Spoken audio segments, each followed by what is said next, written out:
part of the reason we play music that people know is because it creates this, reminder of this music for them, right? And so like if we sound totally different than the record, like it may not help lead them in worship.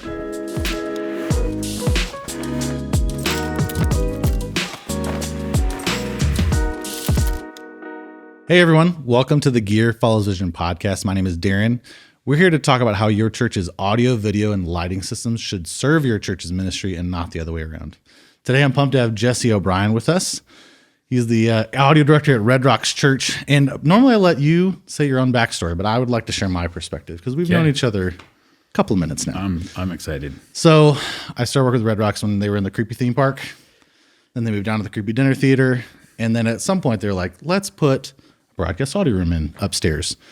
And we're like, it's a creepy dinner theater. That's where the ghosts live, but it's fine. So we started doing the construction build out. You came in. We had this Yamaha CL5 in there. And I remember you getting on that console in the first 10 minutes, it blowing my mind how good the freaking mix sounded. Wow. Like, it was wild. And I was like, I mix on that console and I don't sound that good. So I was pretty amazed. It was a great introduction to you. But man, Jesse, would you tell us a little bit about your backstory and just kind of what's your journey been in audio and church? And just take us on a journey. I started with a twinkle in my father's eye. Wow. Yeah. Yes. So many years ago. So many years ago. 25 years ago. 25. Yeah. Okay. Yes. No, I was in high school and in a punk band. Okay. You want to go that far back? Ooh, I actually kind of love it. A punk band. Like you can go for it. I'm just an audio guy. Nobody cares that much. So went to a studio and fell in love with the process. Didn't even know the process existed. It was like, oh wait, you can, actually do this for a living. Talked to the engineer there, and he was like, oh yeah, man, there's like schools for it. Go for it. So I was like, sick. My alternative, I knew I wanted to do music. Okay. My alternative was like, well, go to college for music and become a high school music teacher. Sorry, high school music teachers. Yes. You do amazing work. The world needs you. The world needs you. Still Yes. do that. Yes. It wasn't for me though. Okay, right. So then I saw this and it was like, I can work in a studio. Sign me up. So I went to school for it and interned at a studio right down the street, actually, Colorado Sound. And then never left for like a good 15 years. And then Red Rocks was still in their first and only location at the time, came to the studio and were like, hey, we need somebody to mix our online broadcast. Yeah. Would you do it? And so I did. They would Quicksilver a hard drive. Quicksilver is like the personal courier delivery system. You tell them an address to pick a case. It was very shady looking because they had put a case out on your doorstep. They'd pick it up, drop it off at the location. So they dropped a hard drive off, probably a LaCie. It was one of those orange LaCies. Okay. Yeah, we had one of those. Yeah. I'm also thinking about the police watching your house or watching the studio. Like, why are these cases showing up randomly? Yeah. And then, so every week they would send me a hard drive. Let's go. And with their multi-tracks, I'd mix it at the studio, send it back, and they would post it online the next weekend. There you go. So then that turned into... they opened up more locations and they wrangled me into doing live stuff, front of house work. So started doing that. And that turned into building the live room because they were like, hey, we really want this to be live same weekend, not a weekend behind. Right. So they built the room, or you guys built the room rather. We didn't build it. We gave we helped with it, but somebody else did the hard work. Let's be real. Well, I'd say that was you guys. Okay. Yes. And then, and then I've been there and then been doing that for them did that, it was like 2016. Mm-hmm. Yeah. December of 2016 is when the first Red Rocks broadcast out of that room happened. Mm-hmm. And then COVID hit and broadcast became real important for a lot of churches all of a sudden. Yep. And they came to me and were like, hey, we want to put you on staff. So then I became on staff in 2020 and been there ever since. Yeah. In your current role, you're overseeing and still mixing the online experience, right? Mm-hmm. You're mixing the records, I think, for them. But you're also overseeing campuses too, I think, right? Yeah. So on the audio side of things. Yeah. So I just, there's a certain amount of like quality threshold, if you will, that I try to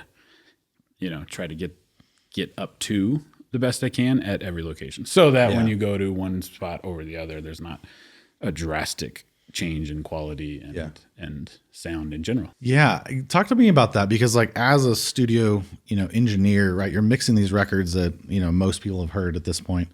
There's an incredible amount of detail that's required, right? And you're going to go to the nth degree and, microseconds of fixing of things, right?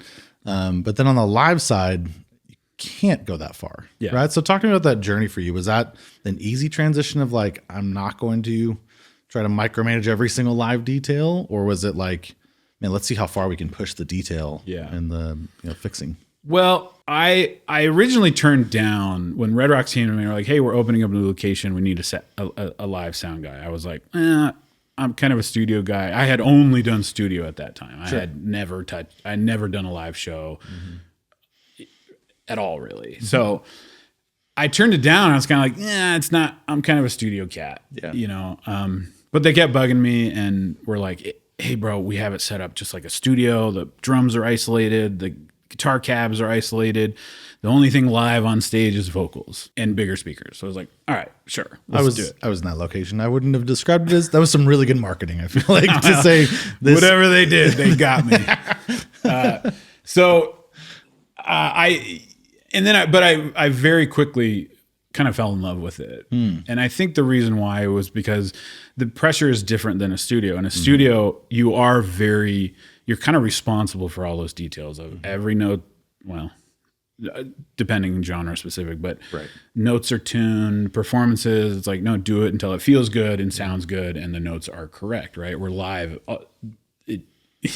Whatever comes down, comes down. Right. So for me, it was like a little bit of breath of fresh air, because I could step away and be like, I don't have to, man, that's a lot of like weight off my shoulder. I don't have to be in charge of I don't have to be the gatekeeper of like what's good enough or not, which is you kind of fall into that role in the studio world a lot. Yeah. So I liked it because I could kind of show up and do a mix, and it felt like, and I want to be careful of saying this because I don't want to like downplay the role of front of house, but it felt like, it was like, man, when I'm in the studio and people bring in a project that they want to add vocals to, that's all they're doing. They'll bring a Pro Tools file with all raw files. I have to quickly open it up, do a quick rough mix, so that we can lay some vocals. Yeah. So I'm doing quick, like throw some verb on the snare and the vocals and do some quick EQ, but nothing crazy. Yeah. It felt like I would show up to the church and do a similar type thing. And it was like, it sounds like $1 million. So you got this big PA, got nice subs. It just was like, wow, this is like, I feel like I'm cheating. It sounds great. Yeah. And it just felt that way coming from a studio where it's a lot less forgiving in that regard. So I loved it because it was like, man, I can just show up, do a cool, quick little mix, throw some verb on the stuff, and it's like done. Right. So I left it. Now, what was your question? Sorry. I think it's like, it sounds like that transition from the studio where your angst over all the details matters to the live where it's like, whatever's coming down the pipe's coming down the pipe, and your job is to massage that into something usable. Yeah. That's not an easy transition for a lot of studio cats, to use your word, right? Yeah. But you seem to jump right into it. So I'm curious, like, it sounds like there was just a love for the experience that came out, right? And the mix that came out, that it was pretty easy. Like, it felt very natural to me. I think, now I will say this. I didn't jump into a live situation where it was like, a club downtown. I was like, oh, we got 5 bands that need to be changed over with 15-minute changeover. Go. Right. Because I would have fell on my face and hated every bit of it, because I'm a studio guy. So it was like, let's hear your snare for 5 minutes and dial it in, right? Yeah. Which is just not acceptable in that scenario. But in this scenario, because it's the same band, it was the same band, same kit, you had different players, different guitars, and different amps, or not amps, but different pedal boards. But for the most part, the mix largely stayed the same. So there wasn't big changeover, or I didn't need to move crazy quick. Yeah. and set up, tear down the whole thing. True. So Which is helpful. Yeah, which is very helpful. So that allowed me to enjoy it and not have to, get signal and be like, oh, I got signal. That's all I can worry about right now because I have another band in 30 minutes. Right. Yeah, that makes sense. So I guess like if you were to think of this in a way that's like, if you're in the studio, you have to get the mix to 100% or maybe 105%, depending on your producer, right? Sure. But if you have to get it there and in live sound, like, do you think you're getting like 80% of that? And then I think the way I look at it is, okay, if the studio version of the song, like if I'm mixing a Red Rock song that's going on a record, let's call that that's my goal. Yeah. In a live scenario, right? Yeah. I have to, it's a little easier for me because I know the moves I did in the studio, True. But at the same time, I also have to, consider that it's alive and it's, over in 3 to 9 minutes if certain people are leading, right? But that's all I get. Right. So I really do have to kind of dumb down or just like simplify moves that happen down to something that I can do with my 10 fingers. Right. Well, 8, because I don't really use thumbs on fader. That would be hard. Yeah, I don't know how you would do that. But okay. Right, so it's way more of a broad stroke approach of like I'm not shooting, I'm not like diving into like the nitty-gritty details as much. It's like, hey, this guitar is a little harsh.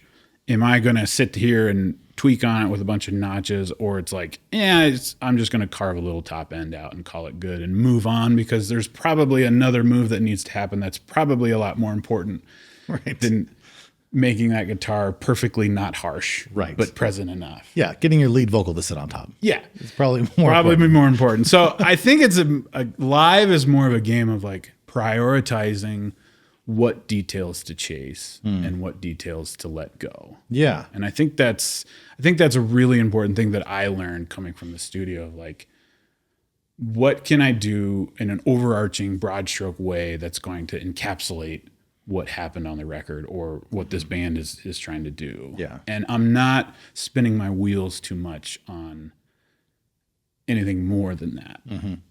So if you want to put it in percentages, I think if you are getting 85% of the goal, if you want to call it that, I think that's a win. Yeah. I think that's great in most scenarios, right? Are your peers going to be able to pick it apart and be like, oh, well, you could have done that a little better? Sure. Are the 99.9% of people in that room at that moment going to notice that or care about that? Or is it going to change their view of the whole situation and why they're there in the first place? No. Yeah. No. And that's where those details matter less. Yeah. No, I think that's a really good perspective to have. Because I think, to your point, like if you're getting to the way the song was written and mixed and mastered and all those things, like if that's the goal, part of the reason we play music that people know is because it creates this, reminder of this music for them, right? And so like if these sound totally different than the record, like it may not help lead them in worship. Yeah. Right. Going back to our hymnal, there's not 6 ways to play that music. Right. They actually told you every note to play. Yeah. Right. And so in the same way nowadays, like we're trying to emulate that record because people have that spiritual or emotional connection to the song. And so getting to 85% serves them in such a way. But I think it's really interesting because I think with all the tool sets we have today, I mean, I started mixing live on an analog console, right? And a little Behringer, or was it a Mackie? I don't even remember what it was now, but it was. There you go. It was a. You had one compressor knob if you were lucky. I had no compressor knobs. Just high, mids, lows. It was. And a panner. Excuse me. It was a tough go. And our system was mono. So the panner, it did nothing. It turned it off. Actually, is what it did.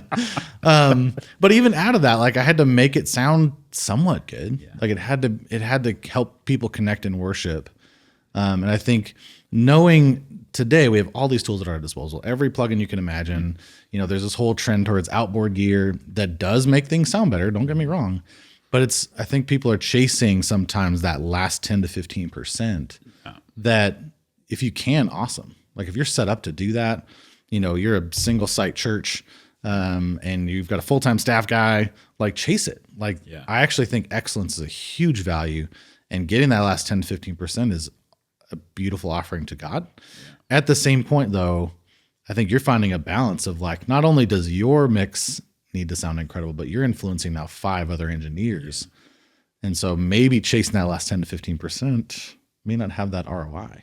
Absolutely. And the other thing about that is, I think one of the challenges that I face on that exactly of like, all right, what is the standard sound, and how do you get a person that is doing mixing and a craft to go there, right? Yeah. When it's not largely, but it's you're the final say in that, you know. And and my kind of thing is like, hey, I'm not a micromanager, and I never want to be, because I understand from my perspective, if there's someone behind my shoulder that's amazing or not, right? If they're constantly like, hey, your snare is trash, your snare is trash. Yeah. I hear, why are the vocals so dry? You're right. Whatever. Yeah. If they're constantly in my ear, I'm going to give up. I'm just be like, hey, there's nothing in it for me. I can't be creative. And maybe that's a selfish approach, but I think over years of doing this, you're just going to burn through people. 100%. And where I find, and it's not perfect by any means, I've been more successful in like, hey, this is kind of what we're shooting for, right? If you're 80% there, if we want to use that terminology, that's a win, right? If you want to get further, go for it. Yeah. And I'll help you along the way, and I'll throw tips your way if I deem necessary.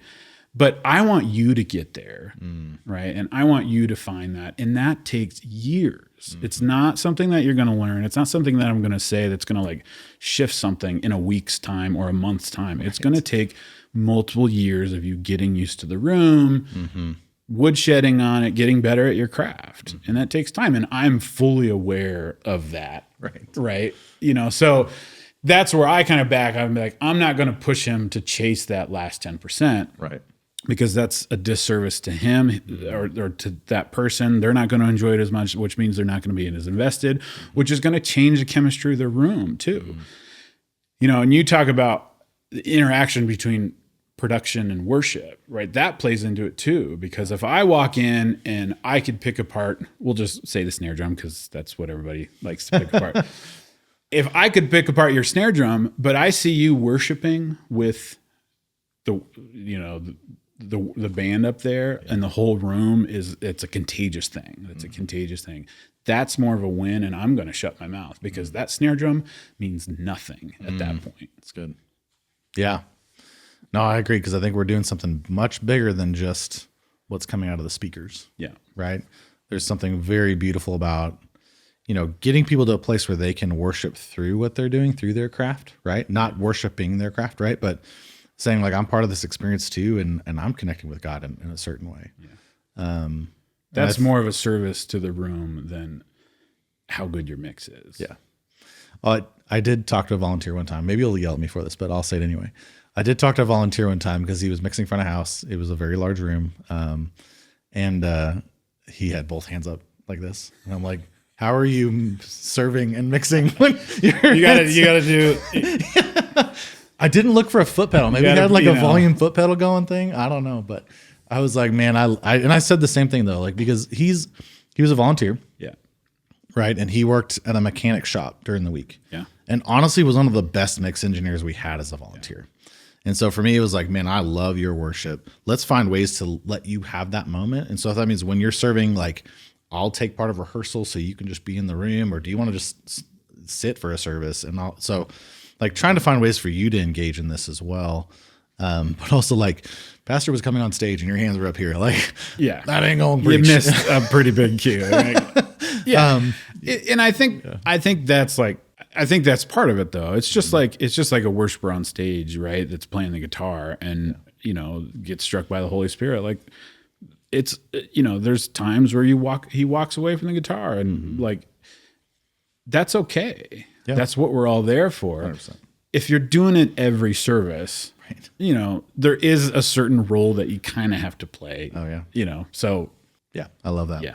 let's talk about, so like you have to balance these kind of couple worlds, right? You've got the audio experiences at your different campuses, right? You've got the one at Littleton too, which, I think with anywhere, pastor is preaching, broadcast campus, whatever the mantra is, like there's a little more focus there. Yeah.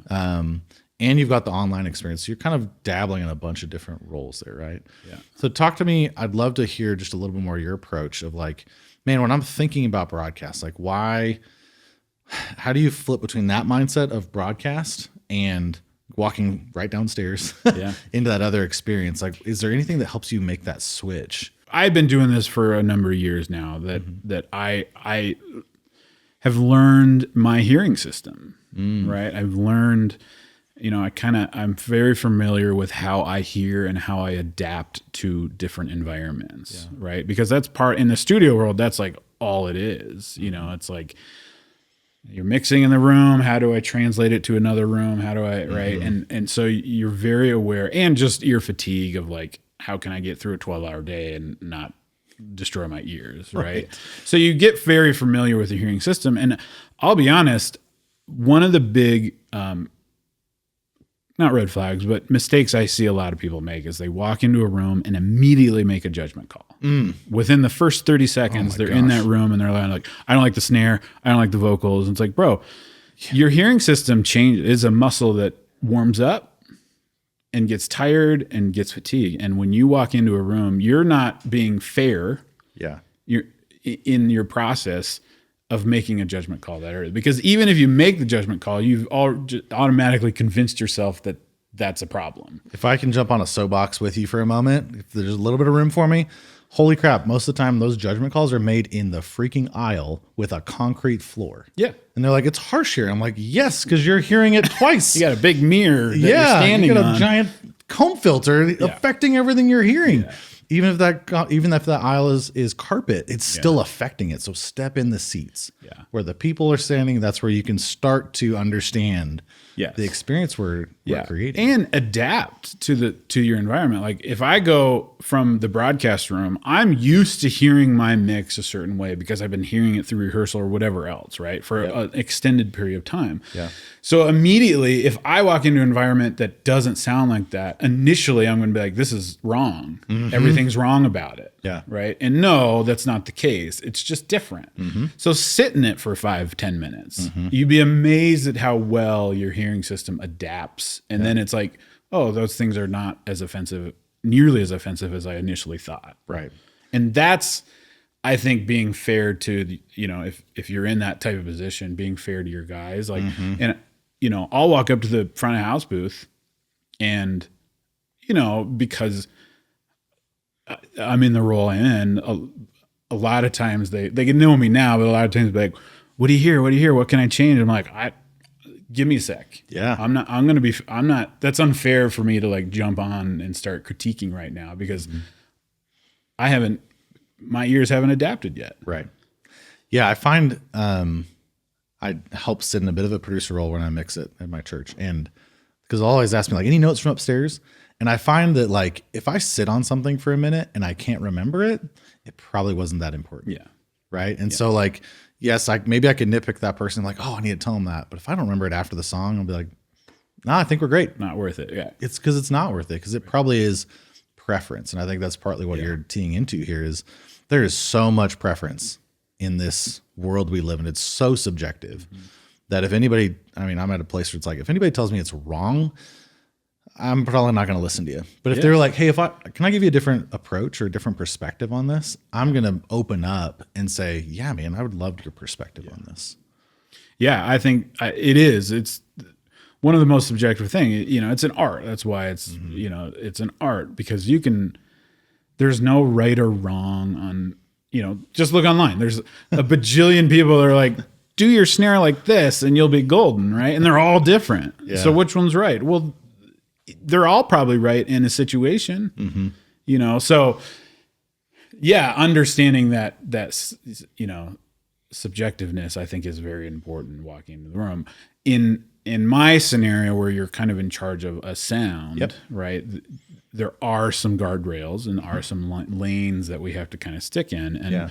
But for me, I think it's trusting the people that are there and giving them room to grow. Yeah. Right. So the lanes are pretty wide which you could argue that like, well, the campuses do have a different sound, which they do to some extent. They're different rooms, they're different people, they're different bands. Right. But the worship is I think more palpable in a situation like that. Yeah. And there's, to your point, there's beauty in all of it. Yeah. Right. Like, a venue of 200 people is going to have a very different worship experience than a venue of 1,200. Yeah. Right. Or in a venue of a flat floor that's completely curved in an asymmetrical room. I'm looking at you, Lakewood, is going to be very different than an old dinner theater that's pretty much, very contained, very contained. It's a rectangle, and the stage comes further into the room proportionately. Like that worship experience is just different. Yeah. And it's not right or wrong. Yeah.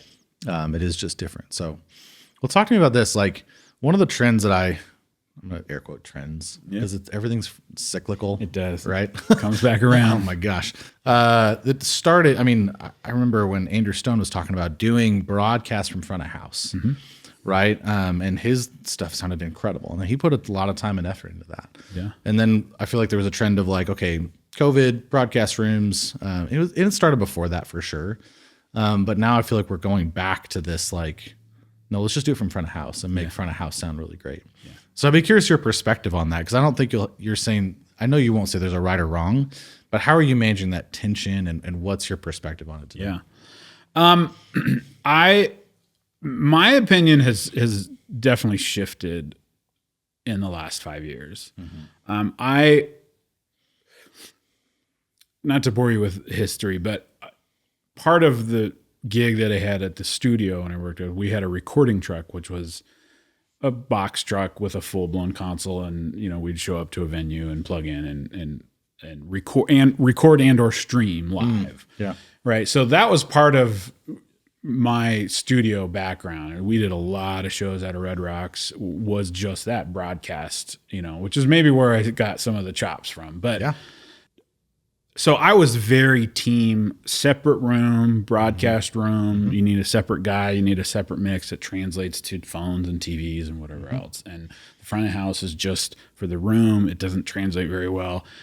And then I think COVID hit, and every church, all of a sudden it was like, oh, broadcast is important. And you saw all sorts of versions of this in some way, shape, or form. Yes. And a lot of churches, put a lot of energy in separating the two. And hey, we made this broadcast room with its own console, and cool, we did it. Technically, it's done. Yes.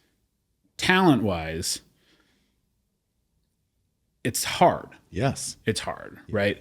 And so my perspective has kind of shifted. It's like, hey, if you're a church that kills it at front of house, right? Your in-room feels great. You have no qualms with it whatsoever. Your volunteers or contractors or staff that are running it are dialed. By all means, now you can take the step and be like, cool, now you can concentrate on finding another team or another person or a couple people that will be just as baller in the broadcast scenario. Yeah. Go for it. Split the two, build the separate room, build the separate studio. Yeah. If you're not that, if you're a church that you're not too thrilled about your front of house experience, right? What makes you think having a separate console with its own mix, which means another person to run it, is going to be any better? If you're already struggling to find somebody that's killing it at front of house, how do you expect to find two people now every weekend? I think hope is the strategy there. And we have a thing around here. Hope's not a strategy. Hope's not a strategy, right? I think you're setting yourself up for more disappointment, where it's like, man, if you have, even if your front of house isn't like stellar or you don't feel like it's stellar, the fact that you have something manning it and hitting transitions and hitting moves and getting through a service relatively successfully, that is going to translate and be better online than someone that is not qualified or not ready and missing moves and missing transitions every day of the week. Right. And also, like, having a decent mastering chain, which is relatively simple to do nowadays from a front of house board, can go a long way in the broadcast situation. Yeah.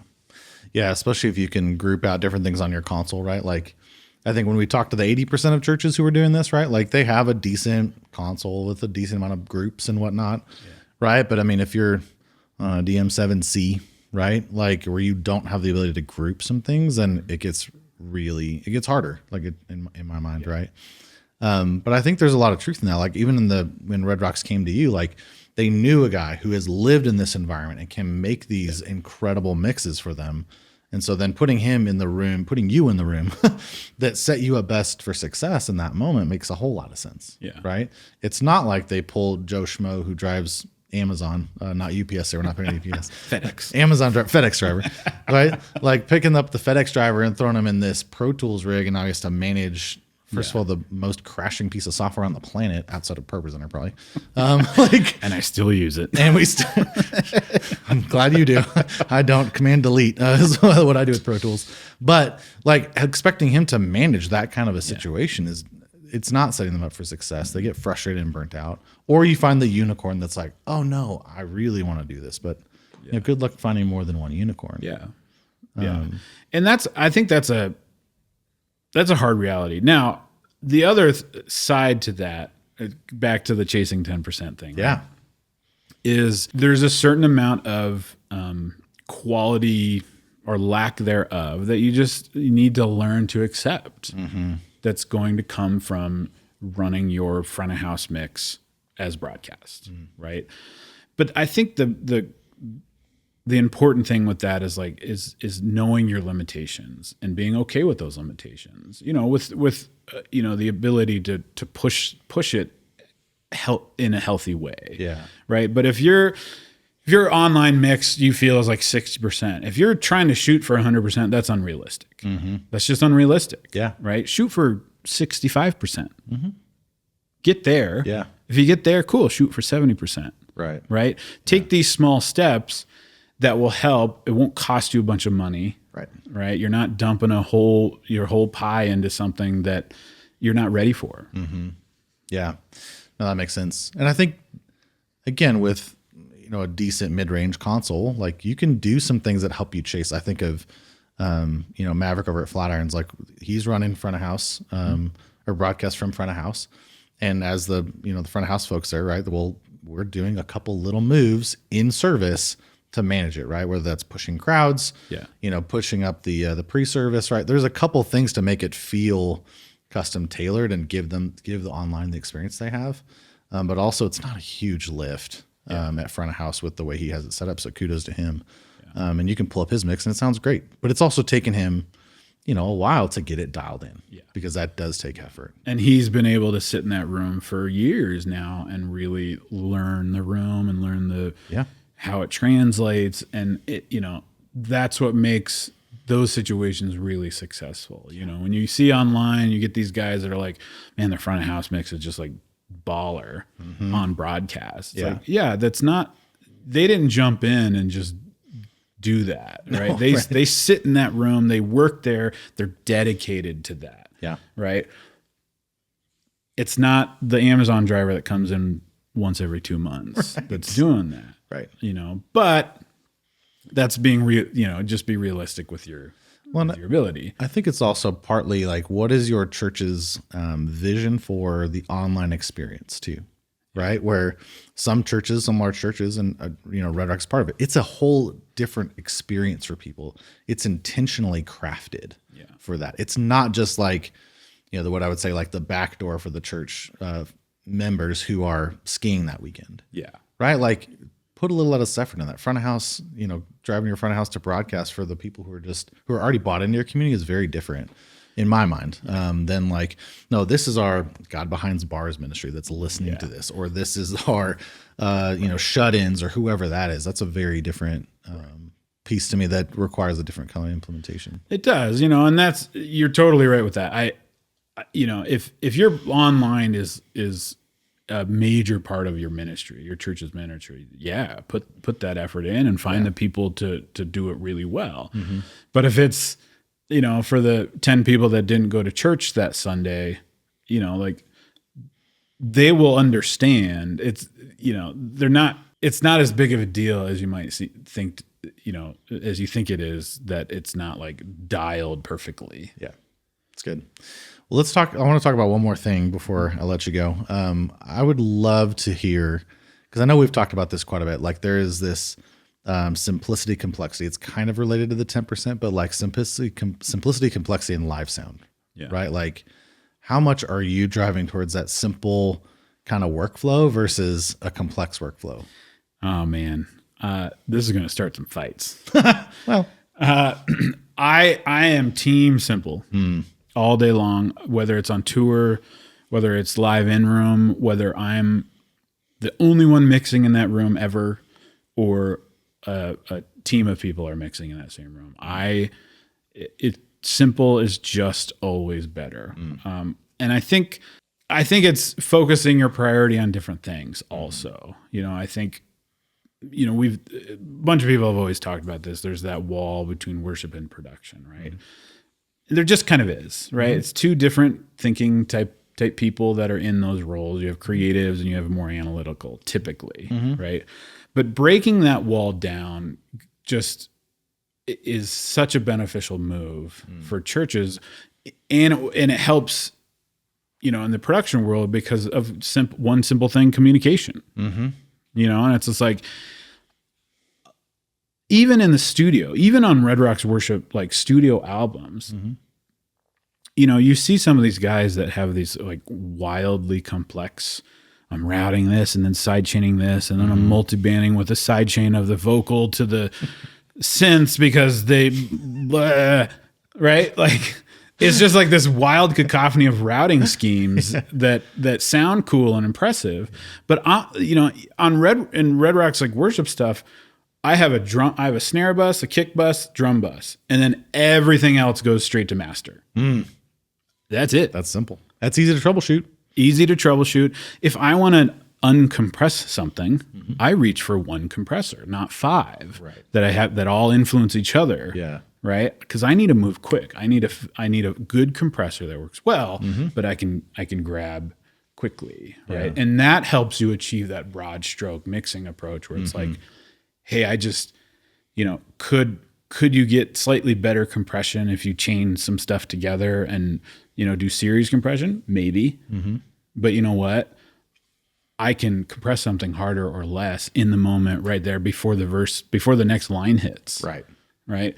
And that's gets me a lot further than micromanage, a micro mix approach than ever before. And I think it's hard. I think the guys that do a really good job, even on like online or mixing front of house that goes online, you'll find that like their approach is typically pretty simple, right? They're not doing all this crazy stuff. Now, sorry, that was a train here, but going back to the piece of production versus worship and that wall, right? If I find myself needing to multiband and needing to like notch stuff and needing to pull an F6 where all the bands are just pumping like crazy, maybe you should talk to the worship leader and say, hey, bro, let's look at your tone, right? Let's look at your mic technique. Let's tune your drum. I'll help you. Yeah. What if your bass guitarist and your drummer coordinated what they were playing? Yeah. What if they follow each other instead of you having to sidechain compress one of them? Yeah. Yeah, exactly. And that's, and that takes communication and it takes trust on both parties, right? Because if you're a grumpy sound guy that's very analytically brained and you go to creative and be like, hey, bro, your bass tone is wrong. Just wrong. It's not going to go well. No. Right? No, They're not going to like that you. bass guitar on the backside of your head. Yeah, you're right. But if you earn trust and work with them on tone, and be like, hey, this is what I'm hearing. This is why I'm struggling with it. This is why, I could try to do this here and get them involved in the mixing process because they'll probably see stuff that they didn't even realize was going on because they're never on that side of the window. Yeah. I just had this last night. I was mixing rehearsal and one of our vocalists was trying to figure out what part to sing on a certain song. And it was in the key of E, which for her meant she could kind of float in what range she was singing. And so she's like, man, I don't know what to do. And I was like, hey, Deandra, what if you drop down into a tenor Yeah. and matched a bit more of the tenor tone coming from the lead singer in this moment. Yeah. Instead of singing up in the like soprano range. Right.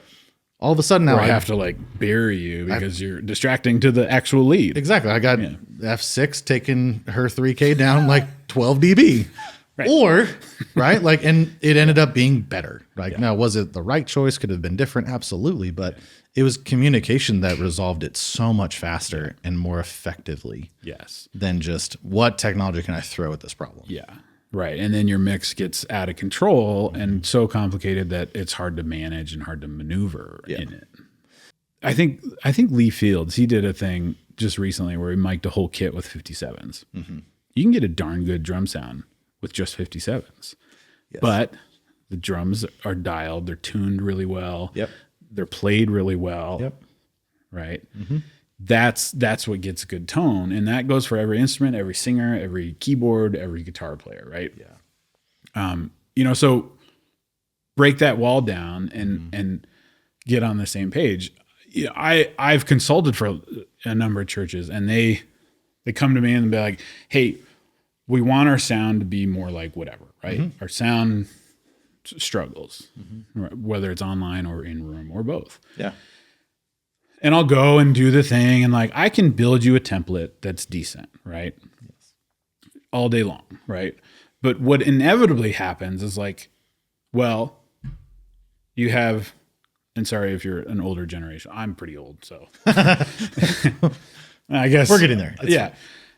You have a dude that's like loves playing at the church, but he's bringing his line 6 pedal and he loves flanger on his guitar tone. And he loves, like, oh, sweet. Okay. He loves the 90s feeling type guitar tones. That's a vibe. It's a vibe. Not a 30-second reverb tail. Yeah. It is different. But you're telling me you want to sound like Elevation. Right. Right. The problem is not at front of house and what plugins or not plugins you're using or plugins you're not using. The problem is it's like, hey, maybe shift your focus on the identity and your brand that you want to portray on the stage in your band. Yeah. Right. Like what tones are coming down the pipe in the first place? You got a dude that's like heavy into metal, likes metal tones, like metal type instruments, right? Playing a PRS, whatever. It's not going to translate to CCM worship, no matter what plugin you throw at it. Sure ain't. And that happens more than you think. Oh yeah. But it's easy to be like, well, it's got to be the technology. If only we had a Neve 5088, then we would sound like Elevation. Right. No, what art are you doing on stage, and how is production complementing that? Yeah, right. I think it's a lot of times we want to blame things outside of our control. Right. I've even heard you at one of these consulting things say like, "Hey, homie, it's not the PA, dog. Like the PA is fine. Like it's actually what's happening in here or before it. Let's get all that working, and then if it still sounds like garbage, then." We look at PA work or whatever it needs to happen, right? So it's understanding it's not just out there, the boogeyman. Like, let's go be and affect the change that needs to happen and have that discerning ear. Yeah. Well, Jesse, thanks for joining us today, man. Thanks for unpacking this, man. I think, especially talking about the simplicity, complexity, when to chase the last 10% is really needed. I need to be reminded of that at times. Yeah. Although right now I'm in a simple mindset of like, I'm not even sure I'm going to do delay throws this weekend on this mix because. Does it really make or break a mix? Freaking cares. There's a little time delay after a chorus. Exactly. I'm probably not even gonna do that. So I'm in the simplicity boat, but I think it's important for us to unpack that more. So thanks for joining us. If you are on YouTube, like and subscribe. That really does help other people get to access this content. And we'll see you next time. Yeah.